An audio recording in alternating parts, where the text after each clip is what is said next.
ناظرین، آج کی ویڈیو میں مسلم تاریخ کا ایک اور واقعہ اور ایک نئے کردار کے بارے میں آپ کو ہم بتائیں گے۔ یہ موضوع ہماری ویڈیو جو کہ سقوط بغداد کے موضوع پر تھی سے کچھ ربط ضرور رکھتی ہے، لیکن اس کا کردار اور میدان ایک دوسرے سے جدا ہے۔ اس کا نتیجہ بھی بالکل مختلف ہے اور مسلمانوں کے لیے بہت فخر کی بات ہے۔ اس جنگ میں مسلمانوں کی ڈوبتی ہوئی کشتی کو نئی امید ملی۔ اس ویڈیو میں ہم آپ کو بتائیں گے کہ کس طرح ایک اسلامی ریاست نے کبھی نہ شکست کھانے والی منگول قوم کو ایسی عبرتناک شکست دی، جس کے بعد منگولوں کی ایسی کمر ٹوٹی جو کبھی جڑ نہ سکی۔ اس ویڈیو سے آپ کو بہت ہی اچھی انفارمیشن ملے گی جو آپ کو بہت کم سننے میں ملی ہوگی۔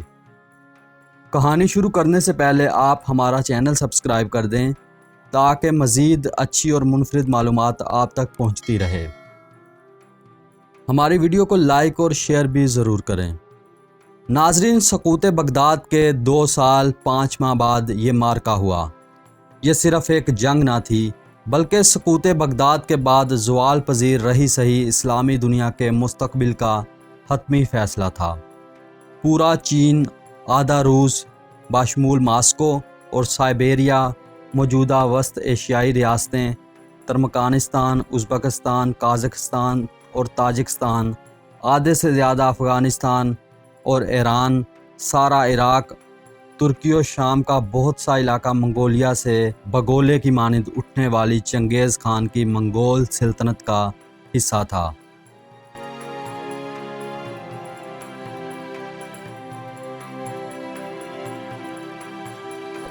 سلطنت روم کے سلجوق حکمران غیاث الدین کیسخرو دوم کو 1243 میں کوس داغ کی جنگ میں فیصلہ کن شکست ہوئی۔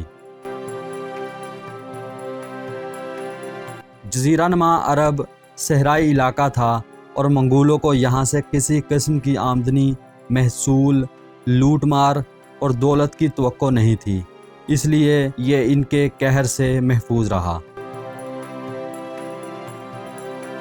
آخری مسلم ریاست صرف مصر تھی جو ان برے ترین حالات میں بھی کسی نہ کسی طرح اپنی ریاستی شکل میں موجود تھی۔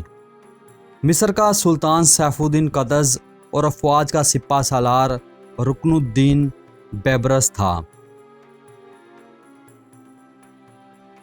تقریباً ساری مسلم دنیا جو تب جزیرہ نما عرب، عراق، شام، فلسطین، ترکی، مصر، Libya, tunes, Iran, Georgia, Azerbaijan, Armenia, Uzbekistan اور افغانستان کے علاوہ موجودہ پاکستان کے مغربی علاقوں، سندھ اور بلوچستان پر مشتمل تھی، پر عباسی خلفاء کی حکمرانی تھی، لیکن سلطنت آہستہ آہستہ بدنظمی اور نااہلی کا شکار ہو چکی تھی اور عوام مناظروں اور مباحثوں میں مصروف رہتے تھے۔ مباحثے بھی کیا تھے، کوا حلال ہے یا حرام، اور اس قسم کی سطحی بحثیں جن کا دین کے بنیادی عقائد سے کوئی تعلق نہیں تھا۔ بس یوں سمجھ لیں کہ تب کی مسلم دنیا کی حالت عین وہی تھی جو آج کل ہے۔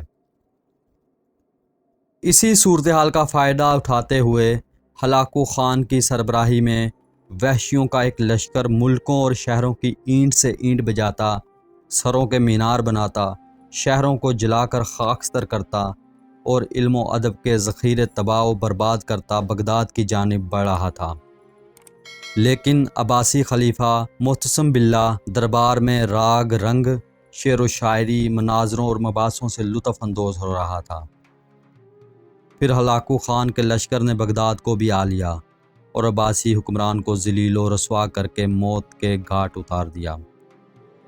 کتب خانے جلا کر راکھ کر دیے، شہر کو کھنڈر بنا دیا، مناظروں میں مصروف عالموں کو قتل کر دیا اور خلافت کا خاتمہ کر دیا۔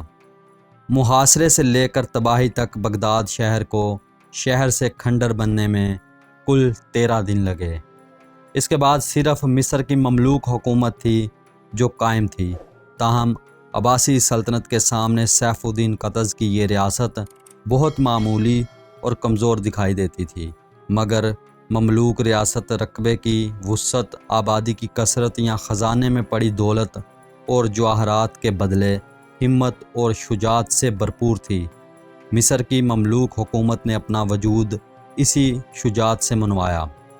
ہلاکو خان نے اپنا ایک وفد مصر بھیجا جو جا کر مملوک سلطان سیف الدین قطز سے ملا، اسے ہلاکو خان کی طرف سے ہتھیار ڈالنے اور مصر کو منگول لشکر کے حوالے کرنے کا کہا۔ جواب میں قطز نے ہلاکو کے وفد کو قتل کروایا اور ان کے سر قاہرہ کے شہر کے دروازے پر لٹکا دیے۔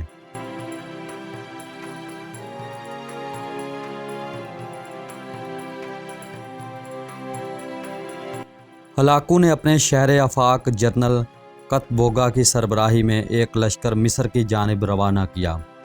منگول لشکر نے آگے بڑھ کر فلسطین کے شہر سیدون پر قبضہ کیا اور اپنی فوجوں کو ترتیب دینا شروع کر دیا۔ اسی دوران منگولوں کے حلیف جارجیا اور آرمینیا کے عیسائی حکمرانوں نے بھی اپنی فوجیں قطبوغا کی سپہ سالاری میں جنگ کے لیے بھجوا دیں۔ مملوک افواج مصر سے نکلیں اور سیدون میں قابض منگول افواج کی جانب چل پڑیں۔ جنگ کا سارا نقشہ رکن الدین بیبرس نے ترتیب دیا۔ دونوں افواج کا آمنا سامنا موجودہ اسرائیل کے شہر گلیلی کے مضافات میں جزریل نظارت کے قریب عین جالوت کے مقام پر ہوا۔ اس حوالے سے تاریخ میں یہ معرکہ عین جالوت کہلاتا ہے۔